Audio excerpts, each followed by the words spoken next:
Thank you for joining us here at Eagle Eye Reports. In this video, we will begin with the first report, do not add to or take away. These reports have been composed over the last 2 years. Let's start with do not add or take away to or from the words of this book. What does this mean? Which book? One of the most misunderstood and misapplied phrases in His Word. Do not add to or take away from the words of this book.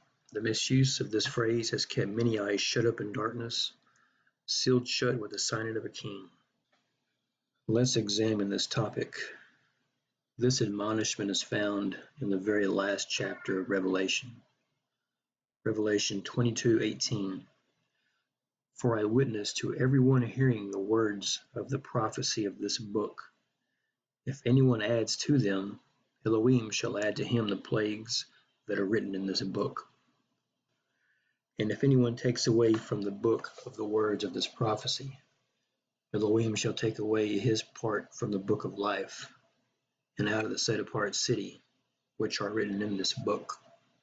Many misinterpret this and believe that no new teaching is allowed, and that it is against the will of Yahuwah to add one's thoughts or interpretations. This command not to add or take away is mentioned in another book, Deuteronomy 4:2. Do not add to the word which I command you, and do not take away from it, so as to guard the commands of Yahuwah, your Elohim, which I am commanding you. And also in Deuteronomy 12:32, all the words I am commanding you, guard to do it. Do not add to it, nor take away from it. This command was uttered by Moses, so if the book that was not to be added to or taken away from was any or all of the 5 books of Moses, and all these men have utter destruction awaiting them, because they all contributed fresh words to Scripture. Samuel, Isaiah, Jeremiah, King David, Solomon, Ezekiel, Daniel, the list goes on and on. It can't be the book of Revelation that is being spoken of, as Revelation would not be written for roughly another 1,500 years after Moses commanded this.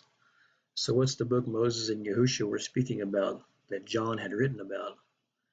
We have to examine this command in context of the verses around them to bring light to the sealed scroll. Revelation 22:10, he said to me, do not seal the words of the prophecy of this book, because the time is near. For I witness to everyone hearing the words of the prophecy of this book. If anyone adds to them, Elohim shall add to him the plagues that are written in this book. So we're talking about the words of the prophecy of this book. Make that very clear that what we are admonished not to add to or take away from is the little book of prophecy, the book that was sealed. 22:19, and if anyone takes away from the words of the book of this prophecy, Elohim shall take away his part from the book of life and out of the set-apart city, which are written in this book. The sealed scroll which is unsealed. And having in his hand a little book opened, and he placed his right foot on the sea and his left foot on the land, and cried with a loud voice, as when a lion roars. And when he cried out, 7 thunders spoke their sounds. And when the 7 thunders spoke their sounds, I was about to write, but I heard a voice from the heavens saying to me, seal up what the 7 thunders spoke, and do not write them. So John was told to seal up what was written in the little book that thundered when it was opened. Now this is the same book, the same scroll, which is handed to the Lamb in Revelation chapter 5. And we see this opened in 6:1. And I saw when the Lamb opened one of the seals, and I heard one of the 4 living creatures saying, like a sound of thunder, come and see. So we see the opening of the seal and the opening of the book.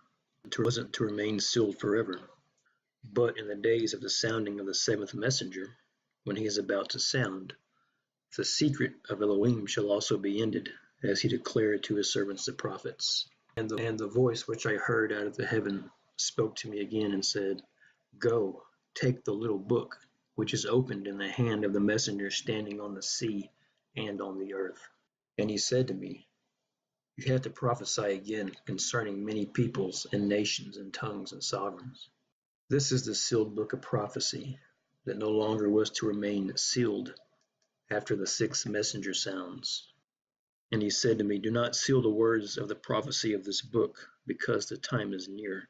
The messenger tells John in chapter 10 that in the days when the seventh messenger is preparing to sound, that the secret of Elohim shall also be ended. That's when the unsealing is to be completed. We're just beginning it right now. It's not going to be completed or ended until after the sixth trumpet. So when it says, in the days of the sounding of the seventh messenger, when he is about to sound, so it's before he sounds, so it's going to be after the sixth trumpet and before the seventh. That's a fairly simple extrapolation. So we see John writing about a book of prophecy in many different chapters in Revelation. The sealed scroll the Lamb is given, the little book the messenger has, the little book of prophecy of Revelation 22. It's all the same book. So this isn't the only place this book is mentioned. Ezekiel also mentions the scroll. And he said to me, Son of man, eat what you find. Eat this scroll, and go speak to the house of Israel. This is the flesh. The written word is the flesh. The spoken word is the spirit. So the marriage of the flesh and the spirit begins with eating the scroll. You are what you eat. Daniel. But you, Daniel, hide the words and seal the book until the time of the end. Many shall diligently search, and knowledge shall increase. Isaiah 29:11. And the entire vision is to you like the words of a book that is sealed, which men give to one who knows books, saying, read this, please. And he said, I am unable, for it is sealed. The book is given to one who does not know books, saying, read this, please. And he said, I have not known books. Jeremiah, your words were found, and I ate them. And your word was to me the joy and rejoicing of my heart. For your name is called on me, O Yahuwah, Elohim of hosts. King David, then I said, see, I have come. In the scroll of the book it is prescribed for me. I have delighted to do your pleasure, O my Elohim, and your Torah is within my heart. How sweet to my taste has your word been, more than honey to my mouth. We will see that one of the qualities of the scroll is that it is described as being sweet as honey, and we'll see why it is described that way.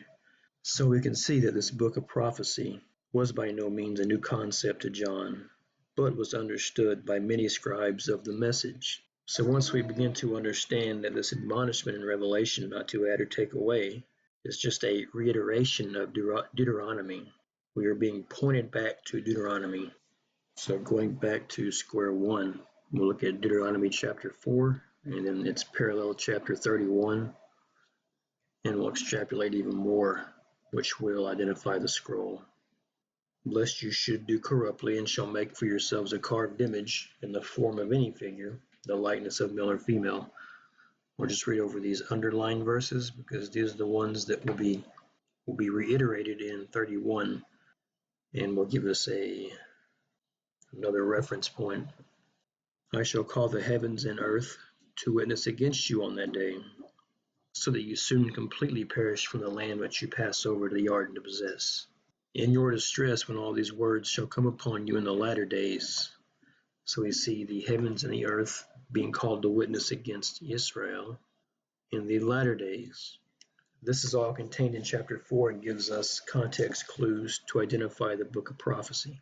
Keeping in mind all of the highlighted and underlined information above, Deuteronomy chapter 31, assemble the people so that they hear and so that they learn to fear Yahuwah, your Elohim, and guard to do all the words of this Torah, and their children who have not known it should hear and learn to fear Yahuwah, your Elohim, as long as you live in the land you are passing over the Jordan to possess. So we see in both chapters 4 and 31 the admonishment to assemble the people so that they learn to fear Yahuwah and teach it to their children. And then 19, and now write down this song for yourselves and teach it to the children of Israel. Put it in their mouths, so that this song is to me for a witness against the children of Israel. And so now Israel is admonished to write down this song. This song is to be preserved as a witness against the children of Israel in the latter days. So it's to be held intact. And it is and was held intact. And so the command and the word has brought its fruition. 21. And it shall be when many evils and distresses come upon them, that this song shall answer before them as a witness. For it is not to be forgotten in the mouths of their seed. And Moshe wrote this song the same day, and taught it to the children of Israel. And it came to be when Moshe had completed writing the words of this Torah in a book until their completion. Torah simply means instruction, another frequently misapplied term. That Moshe commanded the Levites who bore the ark of the covenant of Yahuwah, saying, Take this book of the Torah, and you shall place it beside the ark of the covenant of Yahuwah your Elohim, and it shall be there as a witness against you. Assemble unto me all the elders of your tribes and your officers, so that I speak these words in their hearing, and call the heavens and the earth to witness against them. For I know that after my death you shall do very corruptly, and turn aside from the way which I have commanded you. And evil shall come to you in the latter days, because you do what is evil in the eyes of Yahuwah, to provoke him through the work of your hands with the carved images.